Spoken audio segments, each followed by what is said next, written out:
chains. In the second discourse, he had attempted to completely delegitimize the bonds of society, saying how the social contract and the creation of government was nothing but in many ways a sophisticated swindle. Now, in the social contract, he asks the question, what can give these chains or bonds moral legitimacy? He says, I believe I can answer that. Has Rousseau simply undergone a massive change of heart in the 7 years between these two books? I don't think so. But I think this is part of one of his answers to this fundamental question. But before going into the details of this, let's consider some of the differences between these two very powerful books, right?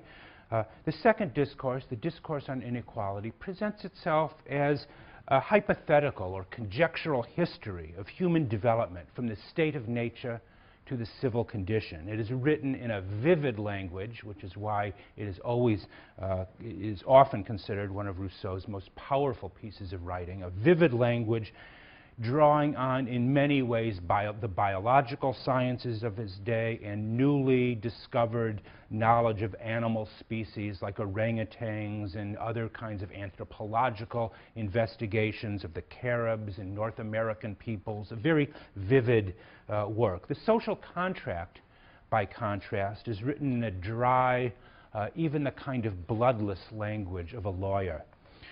It is very much written in the genre of a legal document. Its subtitle is The Principles of Political Right. It is a work of considerable philosophical abstraction, whose leading concepts are abstractions like the social contract, the general will, and so on. The book, he tells us in his short preface, was originally part of a longer investigation of politics, which he says has since been lost.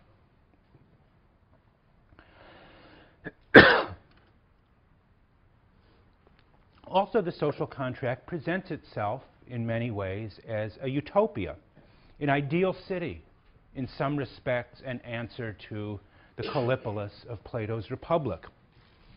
And yet this seems to be not quite true. The work begins even before the famous sentence about man being born free. The work is prefaced with a statement that could have come directly out of Machiavelli's Prince. Taking men as they are and laws as they might be, Rousseau says, I will try in this inquiry to bring together what right permits with what interest prescribes.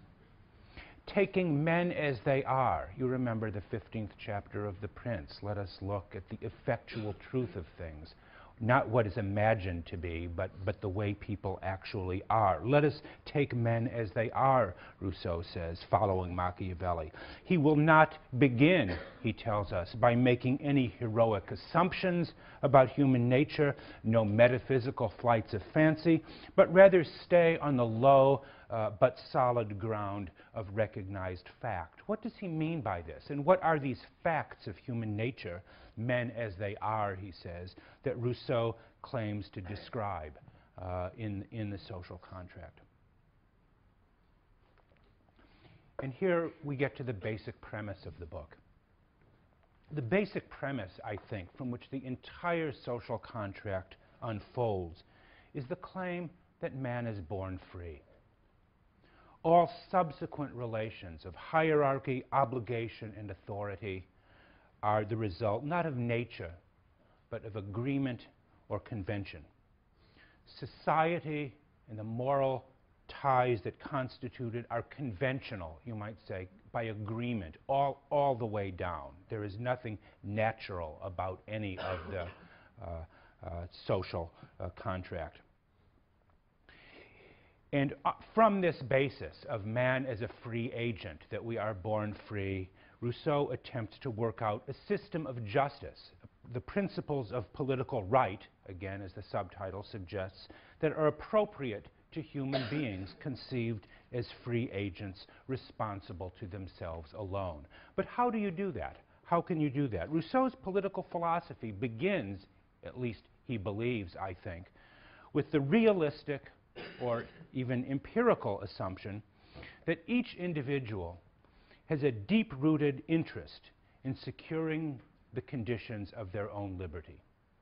The state of nature and the social contract presuppose individuals who are in competition with others and each attempting, as it were, to secure the conditions for their own liberty.